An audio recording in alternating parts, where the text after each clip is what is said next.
For years, no one believed Prince Harry would defend Meghan Markle at all costs. He gave up his royal life, his home, his titles, even his family to protect her. But now, in what insiders call a brewing royal scandal, something has shifted. Inside the palace, a quiet storm is building not because of Meghan, but because of Harry himself. In a move that shocked even his closest advisors, Harry recently made a decision that blindsided Meghan, exposing fault lines in their storybook union. It all began with a single email, a formal, urgent note that later became legal evidence. To most people it looked routine, protective even, but hidden in the lines was one sentence that changed everything. It can't begin to tell you what it will say about the institution if this isn't resolved before the baby's rival and the wedding. At first glance, that sounds responsible. But here's the problem. In February 2018, when the email was written, there was no more public announcement of a pregnancy, no more bump, no more confirmation. So why was Harry already talking about the baby's rival? There are two possible explanations. 1. He was imagining their future. 2.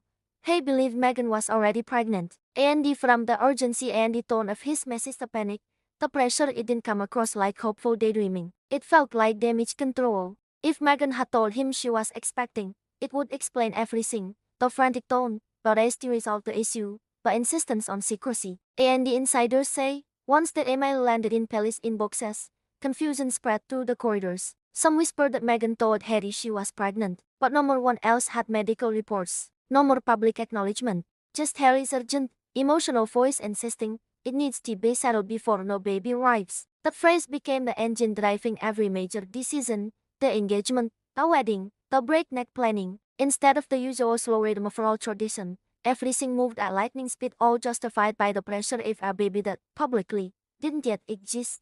In the 6 months between Harry's email and their wedding in May 2018, ideas were scrambling. The Queen, usually so measured, asked for repeated clarifications. But every time, a same line came back, before no baby arrives. Then, in March 2018, something shifted. The whispering stopped. The urgency evaporated. Meetings that had been frantic became calm. Suddenly, no more one mentioned the baby crisis anymore. It was as though the pressure had been lifted, but no more explanation was ever offered. According to palace insiders, Meghan allegedly told Harry she lost the baby, a private heartbreak never shared with the world. But people also noticed the timeline didn't make sense. If there had been a pregnancy in late 2017, the due date should have been mid-2018. Yet, at their wedding in May, Meghan showed no more sign of pregnancy, no more announcement, no more confirmation. And when Archie was born in May 2019, it was nearly 2 years later, totally misaligned with the early crisis. That's when palace insiders realized something deeper. Perhaps the baby emergency wasn't rooted in fact, but in belief, Harry's belief, driven by love, fear, and the hope. Team and insiders, the wedding wasn't just a royal ceremony, it was the culmination of emotional urgency. The fairy tale was built not on time or tradition, but on fear and the pressure. And once the wedding was secured, the very thing that had propelled them into the altar disappeared. The urgency ended, as though its purpose was fulfilled, and what remained was a marriage with hidden fault lines. Fast forward to Montecito. Harry and Meghan created Buckingham Palace for California sunshine, global interviews, and the celebrity status. But freedom came with its own cost. In their sprawling Montecito mansion, some say the silence grew louder than the freedom. Meghan seemed to thrive in their new world. She shined in the media.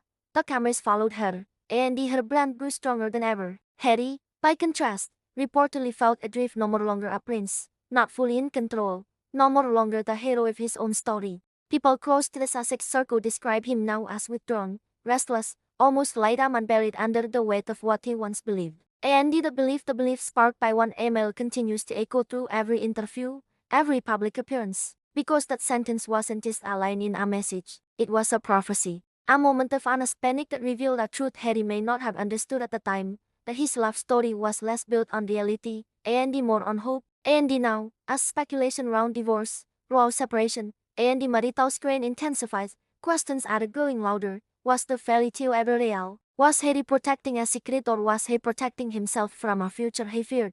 The world once saw flowers, tiaras, and the smiling crowds. But insiders saw something different, a relationship driven by urgency, built on unspoken pressure, and held together by belief. This isn't just a royal breakup under the surface. This is a crisis of identity, of truth, Andy of trust. Andy, the man who once gave everything for love, may now be caught in the very trap he built. Because cracks in a marriage don't always start with a scandal. Sometimes they begin with a sentence. Harry's sentence is still echoing. Andy, the world is watching to see whether the illusion finally shatters.